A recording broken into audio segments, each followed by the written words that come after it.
I'm Matt Anderson, and welcome to another episode of Seen and Heard by Institute for Family. On this podcast, we engage in stories and conversations that recognize child welfare transformation starts with seeing families for who they truly are. You know, one of my favorite colleagues, and just one of my favorite people in general, is Shrounda Selivanoff. Shrounda is the Public Policy Director at Children's Home Society of Washington, but more than that, she has a really long history as a leader in the parent ally movement and being a fierce advocate for families. So today's conversation, I wanted to start with where that story begins. I know a lot about Shrounda's work today, but I wanted to know where her story really starts. My childhood was lonely. Our household was abusive. I had quite the sticky fingers as a child. We were in poverty. We didn't have very much of anything. And so I found myself in grocery stores and in department stores, fulfilling whatever childhood need I thought was important at the time. I do want to say that my mom always had food on the table. So the basic necessities were certainly met, but I had a sweet tooth. And so it needed to be fed. And I went and I fed it. A sweet tooth and sticky fingers. See, it's quite the combination. They went well together. Yeah, and I got caught stealing a lot. I remember this one time I got caught stealing at Bon Marché. Now it's called Macy's. And I was stealing some clothes, and I had gotten caught for the umpteenth time. And I actually never went home after getting caught, because my mom recourse was physical abuse. My mom used to strip us down naked and whip us with cords that she would plug into the wall. And I endured that for years. Wow. So I want to come back to that comment that you just made about never coming back after that incident. But where is your mom now? Is she living? Do you have a relationship today? Yeah, my mom's right down the street. We definitely have a relationship. I have great respect for my mother and also great frustration with my mother. So it sounds like an atypical parent-child relationship. Or quite typical, maybe. Yeah. You might know this, but I have a fair number of conversations like this about just people's family experiences and family stories. And I actually hear that quite a bit. You know, difficult childhoods, parent-child relationships that weren't ideal in certain ways, but then in adulthood, there's this kind of coming back together. And it might be really tense or have some conflict still, but there's sometimes a reconciliation of sorts that happens later in life. Does that resonate? Has that been happening with you and your mom, or is it difficult? No, I mean, I think we have our own work to do. As a child, I really hungered for a level of affection and connection with my mother. What I can tell you is, as an adulthood, I had some of my own reconciliation of what I needed to do for myself and how I needed to recognize what my needs were and also recognize what my mom could and couldn't do. Mm-hmm. And as I gained a new level of awareness around that, what I go to my mom for is what she can offer. She gives me the best of what she has. I know what that is, and it's enough. I bet you if you ask my children, they'd have a long list too. And I hope that they would afford me as much grace as I've afforded my mother, because I don't think that this is perfection. We are just constantly in a place of growth, evolution, revelation. And we take all of that knowing and learning forward, and we bring that into our relationships. Yeah. So I want to go back to, I think you said you were 12 years old and went into the Bon Marché, walked out with some things that you didn't pay for, and you said you never went back home. So can you just tell me a little bit more about that? Did you run away? Oh, yeah. I have a long history of running away. I actually stayed homeless for a year. Interestingly enough, and I'm always kind of just baffled by this, I always went to school. Didn't matter what was going on in my life. That was like my safety zone. And for a year, I literally lived in bushes and under people's beds and on their couches until one day I was in this drama class, and I'll never forget it. I was paired with a person who would become my lifelong friend. And we had this drama exercise, and you were to pretend that you were moving your lips with strings. And my newfound friend had a real affection for drama. So she was having just a heyday with the exercise. And I couldn't do it. I just fell into a barrel of tears. And she inquired and said, what's wrong? And I just told her I was sleeping outside and I just didn't know where I was going to stay. And she said, well, you can stay at my house. I'll never forget her father and her brother came and picked me up. I had my stuff stuffed in the bushes, brown garbage sack, and they picked me up. They took me to their home, and I never left. Wow. How old were you then? I was about 13. You stayed with that family and your friend for the rest of teenage years, high school? Yep. All of high school. I graduated high school, and they would all go off to college. That was never really an aspiration of mine. So what happened after high school? So you graduate high school, your friends go off to college, you don't. What is happening at 18, 19 years old? The basic story of, if I'm with him, I'll be better. Okay. So I find a real handsome guy, find myself pregnant. I have a child. And then soon after we have a child. But now what's happening is partying, getting loaded, is starting to take priority. As a child, I didn't have much. So now I'm giving my kids a lot. But what I'm not giving them is enough of me. So I'm giving them lots of presents, but I'm not giving them my presence. I can remember as a kid, we would never have Christmas. We'd have Salvation Army. And so, I made that important, right? My kids always had a fantastic Christmas and they always had a big birthday. I mean, I could do all of that, but really the day to day, hands on, you are the center, you are my priority. That was just not the case. It's hard to drink and to parent. You're either in a state of drinking or you're in a state of recovery. And the everyday navigation of children becomes, I'll get to it when I get to it. Did drinking start kind of early in life, or did that happen during this time with raising little kids? I remember my first drink. Just thinking about it right now brings a nice warm covering over me. And I remember that feeling. I've been looking for that warm hug all my life. And so I had gotten the first one about 15 or 16. And I would pursue that warm hug until I got sober. So I've always been a drinker. And I've always drank to oblivion. I've never, ever been let's have a glass of wine. I am let me check out and I'll see you tomorrow. From the first drink, I drank like that. The warm hug imagery is powerful. Was that the feeling at the very beginning? Yeah. My mom was very unaffectionate. I had never had a real warm hug from a mama. And I've always liked hard alcohol. So I'll say Jack Daniels gave me a nice, big old burly brown hug. And I was like, where have you been? From the candy to the Jack Daniels. Always working on the serotonin. I definitely like that a lot. We've got to fill those needs somehow, right? For love, for the hug, for the good feeling. Yeah, and that's a fantastic observation. And I don't think I'm wrong for that. I think the way I went about it was, but I don't think I'm wrong for that. That's right. I mean, it sounds like your mom wasn't capable to give that feeling. And what about with your husband? Was he able to give you that kind of warm hug, loving kind of feeling? Or were you still, even in your relationship as an adult, still seeking? First of all, I'm going to tell you that my ex-husband is, I don't want to use the word dashingly, but in my time, I just say he was incredibly hot. He was a good looking man. And I would walk into places and I'd have this just incredible, beautiful guy on my arm. And I would associate that to something of me. So, he fed that. I want to say I probably have had one love in my life, and that was it. As dysfunctional as we were.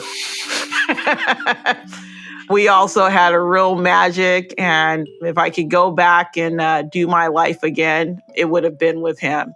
My addiction destroyed all of that, but he was a good man and he gave me a lot. And he really, really tried hard. He tried really, really hard. So my ex-husband and I, we buy this house. We're getting ready to buy the house. And I'm living in this other house. And my neighbor says, hey, where you're buying that house at, Shrounda, that's a high drug neighborhood. And at the time, I wasn't in illicit drug use. I was always a drinker, but I wasn't, I dabbled in drugs, but nothing that really kind of took over my life. So interestingly enough, I had started working at Safeway. And I was actually introduced to crack cocaine at Safeway by coworkers. And so we're buying this house. And when I'm scoring the drugs, we're scoring the drugs in the neighborhood that I'm getting ready to buy the house in.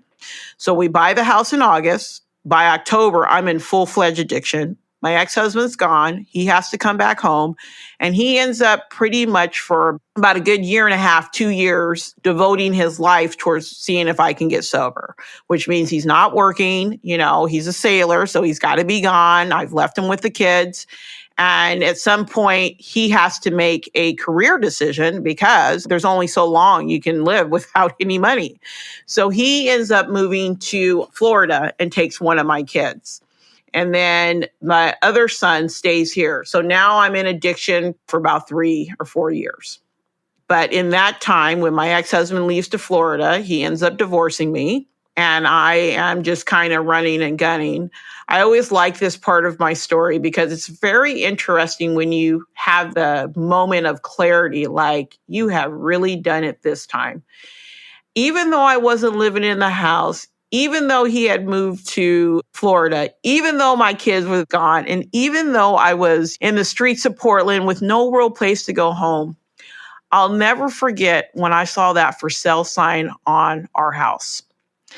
That was the moment that I knew I was all alone. Like somewhere in my mind, I still had ownership of that house. I still had ownership of that family. God, obviously I was delusional, but that was the moment where I knew I had really sunk to a level that there was no going back. When I saw the for sale sign on my house and I knew that I had no place to really call home, and that I was really out here on the streets of Portland alone, and that my addiction had just ruined my life. Wow. Okay. In that moment of realization, your husband's gone, now ex-husband. He's in Florida with your son, and your other son is still in Portland. Is that right? Where is he? He's still in Portland. And so my son came to me and said, hey, can we go to Seattle to see your mom? And so we did. We took the train together. And I came here and I then was on heroin, and very few people knew that I was on heroin. And so heroin, you have to have it every day. It's not you can get by. And so I started to be dope sick, and I ended up on Thanksgiving going to treatment.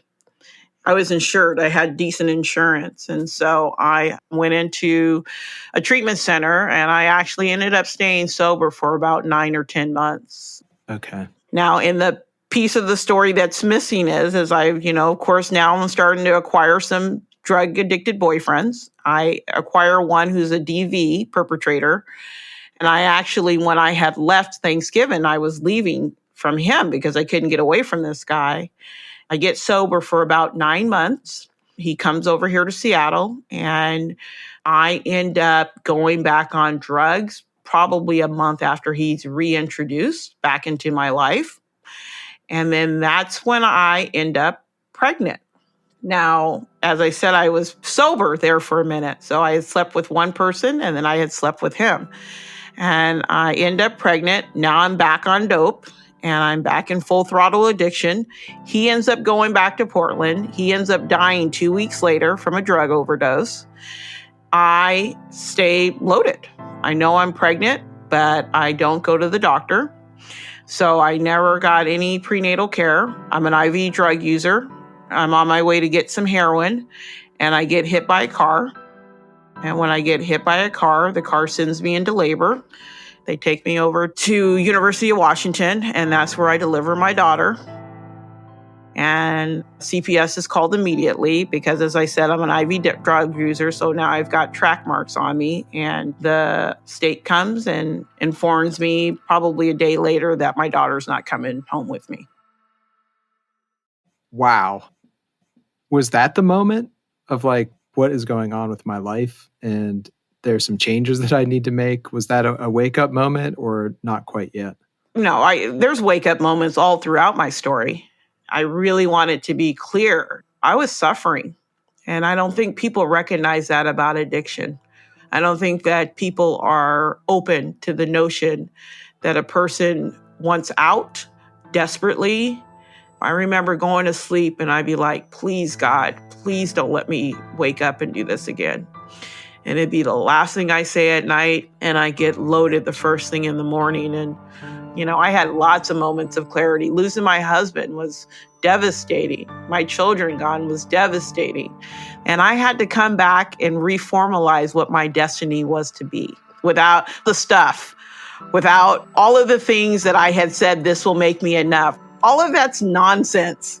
The real purpose of this world that we live in is really about giving and receiving love. I hadn't really been the recipient of love, and I certainly didn't know how to give it. I had to start from the ground floor and kind of reestablish what that meant for me. And what I needed people to do was to remind me of my inherent worth. That wasn't based in materials, but it was based in what I already had. I just needed to unearth it.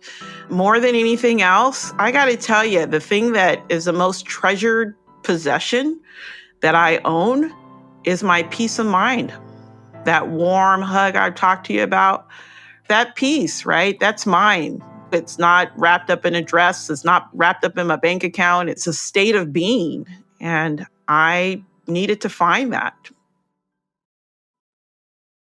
I want to come back to how that transition happened or that transformation happened for you, that healing happened. But I want to go back to an earlier part in the story. So you're in Portland, your husband leaves, your husband takes your son, you still have your other son with you in Portland, but your house is sold, things are getting pretty rough. And so you go to Seattle for Thanksgiving to be with your mom. You had a period of sobriety, but it didn't last. And then you said you kind of were running pretty hard for a while. And there's this moment when you get hit by a car. Can you just tell me a little bit more of what happened? It's all her fault. With that noted, I was on my way to go get some heroin and I got hit. And, car accidents, everyone's pointing the finger at the other person. I went into labor. I gave birth. Is like Child Protective Services called in at that point? I mean, does that start to happen pretty quickly then? Yeah, I mean, they're there within hours. And they're asking a bunch of questions. And, I'm telling all types of stories at this point. I got to tell you, I don't think a truth came out of my mouth because, who has a baby with no prenatal care? So Right. That's red flag. I remember I was in the hospital and there was this other woman and she was a pot smoker and CPS was there too. And at some point they let her know that they're going to let her take her baby with her and they're not going to let me take my baby. Like in all of my oblivion, I wanted to care for her. I didn't have the capacity at that moment, that's for sure. So you were separated from your daughter 2.5 years after she was born. Mm-hmm. So what did happen in that moment? Maybe just kind of walk me through a little bit. You have this feeling of wanting to care for her, but was she taken away that same day? And then what happens? They make the decision that I can't care for her. They do a meeting. So we're all just sitting there talking about my addiction, where I'm at, what's going on, where's my daughter going. And so my memory is not as vivid as I would like it to be. If I recall correctly, they make the decision. She goes into this home and she starts to exhibit withdrawal symptoms. So they take her to PIC, which is the hospital here in Washington State for children that are withdrawing from drugs. And so I went to PIC for weeks and visited my daughter because she wasn't in a home. She was in the hospital unit. And then she got released and she went into the foster family that she ended up staying with until I reunified with her. So it felt like the conversation of where she was going, I don't recall it ever including me. How old were you at this point? I had my daughter when I was 38. 38. Yeah. Yeah. Just trying to understand, even for somebody that has no concept of addiction and addiction as a mom, like what's happening for you those 2 years, 2.5 years as you're separated from your daughter internally? What's the struggle? When you turn around and your life is what I'm describing, you stand in disbelief as you watch your life unfolding and you're like, you've got to be kidding me. I could not believe that was my life. I couldn't believe that I had made all of these bad choices and that this is where I was.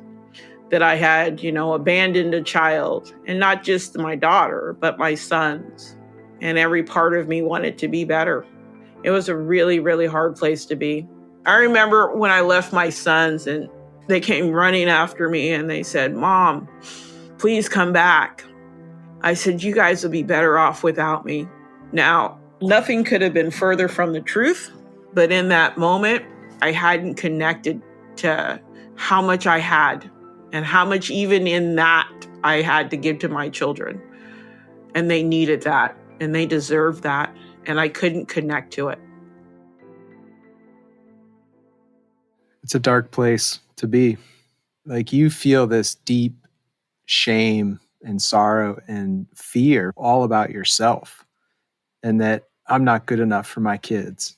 And yet your kids are saying, I just want you to be with me. I can only imagine the pain in there. And then what it makes me think is the courage, like the strength to come out of that dark place and say, I am going to show up for myself and for my kids. And I just wonder how that came to be. Like, how did you move out of that place and find your courage and strength to say, I am going to show up for myself and for my kids, and I am going to heal? Well, I'll never forget this time when I was in treatment, and the woman's gone on and she's passed on, but she was an incredible chemical dependency professional. One time I was sitting in her office and my mom was angry with me and she was chastising me. And my mom had a way of chastising me that even as a grown woman, it would reduce me down to a 5-year-old child. And I remember I was talking with the counselor, and the counselor was there during the conversation. And at the end of the conversation, I was getting ready to just kind of slunk away. And she acknowledged my pain. Like she saw me. She saw the broken child. She saw the shattered woman.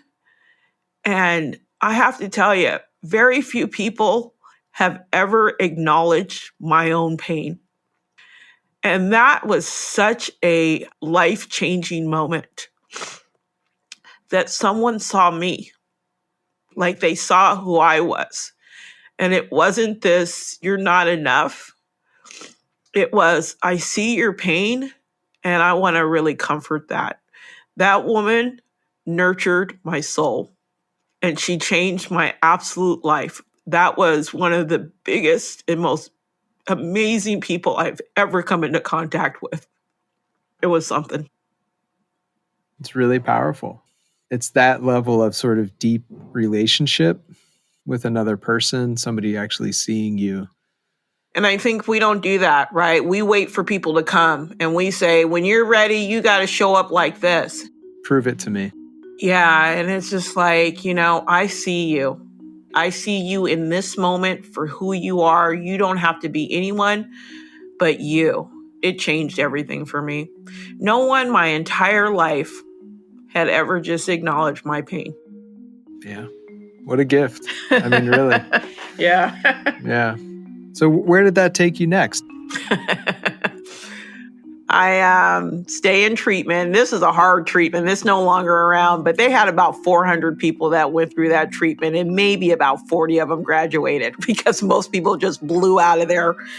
And so I graduated and I got housing. I got a job, sight unseen, as a commercial painter. And I painted in a hospital. And then the job said, can you do something else? They lost the contract and they said, what else can you do? I said, what do you need? They said, we need a bookkeeper. I said, I don't know anything about keeping books, but I'm going to figure it out. Believe it or not, I'm still their bookkeeper today. I am. I just did some work, right? I went into the rooms of AA with a bunch of misfits, and I fit right in. It was the best thing ever. One of the ways I describe it is that broken girl inside of me just couldn't come out. And so I pushed my daughter into the rooms of AA. and what I got to witness was them loving on her. Once I trusted and watched them week after week, month after month, love on my daughter, the little girl inside of me came out.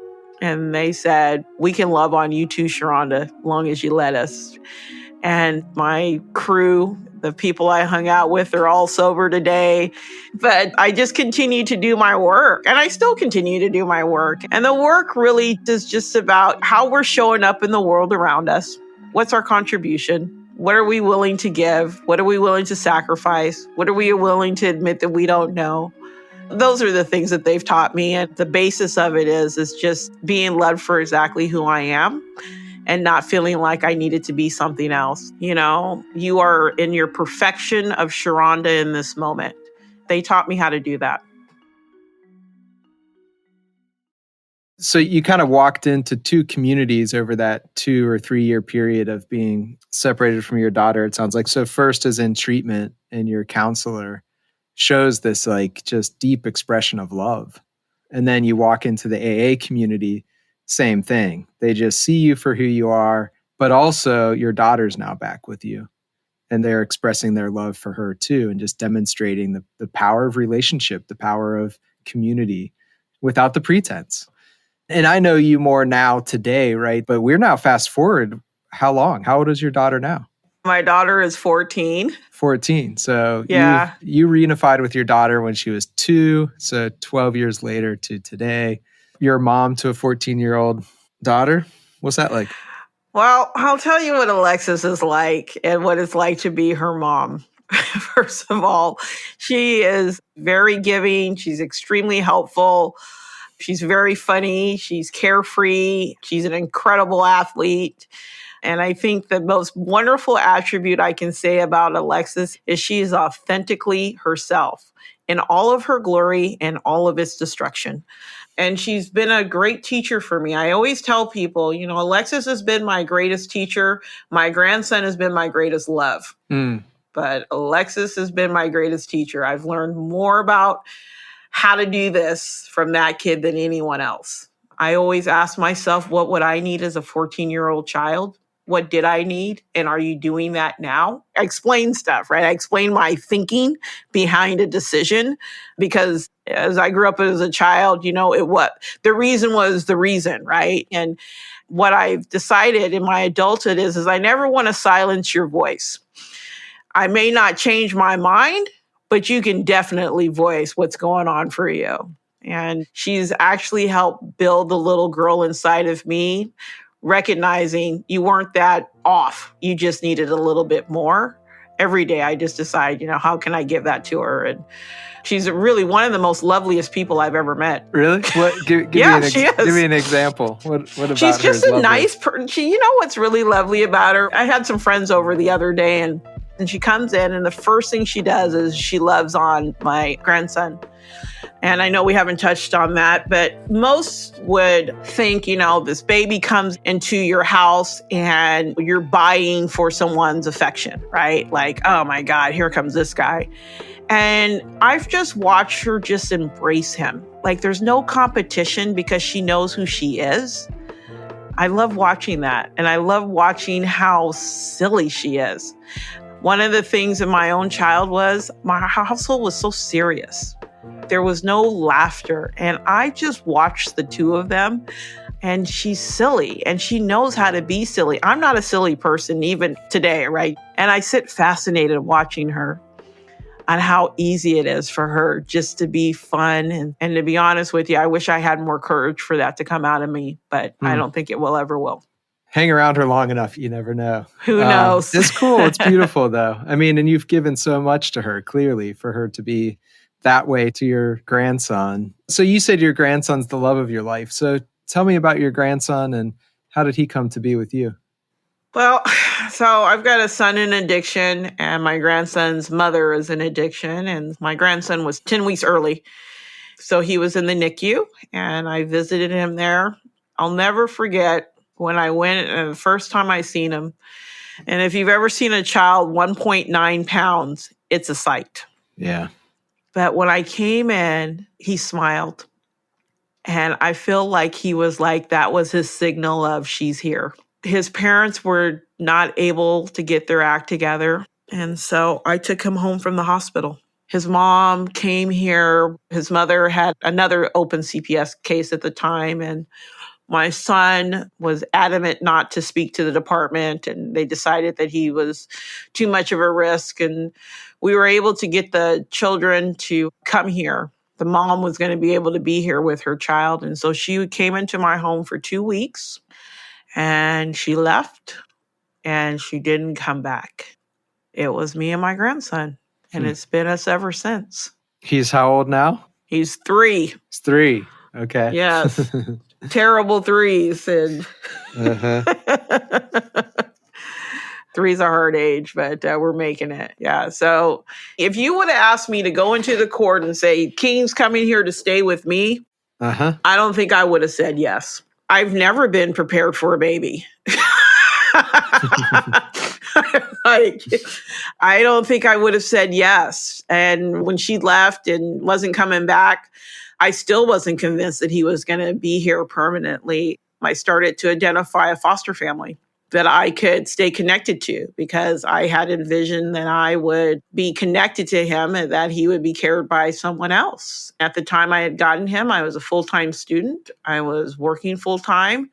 He was 10 weeks early, so he was special needs. He had a whole host of requirements and testing and appointments. And I was just like, this is just too much. And each day, whatever needed to happen did. Everything just fell into place. Today, I show up in love and faith and do the next indicated step. And I've got a 3-year-old grandson we're raising. And I want to say we're raising because he's got a heck of a community. That is a community baby. Yeah. Another community showing up to pour into you, and you pour into them, I'm sure, as well. Do you think King will be with you for forever? What do you envision? I do not want King to be with me forever. I would love for him to launch and go become on an his adult and go to. Yeah, let's get that clear. Yeah, I mean, March 26th, the state of Washington terminated his mother's rights over the phone, no legal representation. And currently my son is in negotiations for an open adoption agreement, and we are headed towards adoption. So probably in the next 30 to 45 days, his parental rights will be relinquished, and then we'll be moving on to the next phase. So yeah, he's not going anywhere. Wow. Sounds like things are working fairly well with your son. And what about King's mom? Is she still around, or? I mean, I wouldn't say things are working fairly well for my son. I would say the door is open for him. I think relationships are built, they're investments, and we receive the dividend for that. And I don't know what that looks like for his mother. And I don't really know what that looks like for his father. One day at a time. That's it. And, as my good friend said, whoever lived more than one day at a time anyway. Yeah, right. Maybe a moment at a time is better. Some days. So now the family is you and your daughter and King. That's the immediate family. And are there warm hugs in the family? Oh my gosh. Yes, of course. Of course. I get a hug and a kiss and a demand for muffins every morning from King. That's how we start our morning. My daughter always gives me a hug at night. She's not a morning hugger, but she always asks me how my day is. The house is full of affection. I could not go a day without touching that kid. And I'm sure he would prefer if I would get my grubbies off of him. But I love that baby more than anything in this world. King is my heart. I love that kid. Shrounda, I want to zoom out to end this conversation, because I know that in addition to being a mom, you're a professional, you're advocating for parents and families, you're working on public policy, you're doing a number of different things. So I want to ask you, what your story means for the millions of families across the country that are dealing with some of the very same challenges and struggles that you've dealt with. And what does your story mean for all of those families? My story is your story. We're in this together. We are here to embrace and to uplift and to empower one another. If you have privilege, use it in a way that strengthens a family that somewhere along the lines may not even have the foresight or the understanding of the barriers and the systems that are in play. And I'm really grateful that people along my pathway have encouraged me and empowered me to take my rightful place as the mother to Alexis and the grandmother to King. I have that right. Shrounda, you said something one time. I think I asked you, what does it mean to invest in families, or what does it mean to invest in people? And you said the first thing we need to do is to make the investment of believing in people. And I think your story is a powerful example of that. So I can't thank you enough. I'm grateful and always just love being with you. So thanks for spending your time with me. Thank you. I will end with your wonderful words that you just said. That doesn't just speak for child welfare. That speaks for your marriages. That speaks for your time with your children. That speaks to your job, right? There's no separation. So please join us to build something that matters the most. And what matters the most is each and every one of us.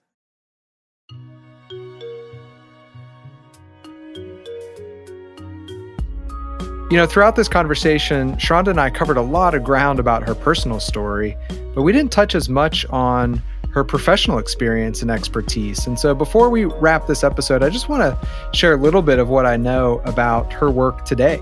As I mentioned, Shrounda's a fierce advocate, a parent ally. She's also a policy director for Children's Home Society of Washington, and she's been busy over the last number of months as their legislative session has gone on. And in Washington, they've passed one bill, House Bill 1227, the Keeping Families Together Act. This is really prioritizing making sure that we're not removing children when there are other alternatives to help keep families together. She's also been working on a bill to prioritize guardianship with relatives for kids who are in the foster care system. So she's out there doing a lot to make our systems better for families. But what I think is really interesting about Shrounda's story, or her example of leadership, is that, she's obviously had this major personal life transformation. And now she's in a position to use her experiences to reach back and lift up other parents. And she's showing us what's possible when people change, when we believe in families, and when parents are in a position to lead us forward and create better opportunities in the future. And I just want to thank Shrounda for that work. And again, I want to thank her for being on our podcast and sharing her story. And before we end, let me kick it over to Isaiah. I got you, Matt. Hey guys, I'm Isaiah Strozier, and I am a part of the creative team. Thanks so much for listening to this episode of Seen and Heard by Institute for Family. Go to seenandheardpodcast.com for videos, articles, additional clips about our guests, and topics that we discussed on the show. Be sure to rate and leave us a review because we want to know how these stories are influencing your work. A big thanks goes out to our executive producer, Michael Osborne, editorial assistants from Paige Williams, mixing, mastering, and sound design by Morgan Honecker, and our composer is Christian Higas. As always, thank you guys so much for listening, and I hope to see you next week.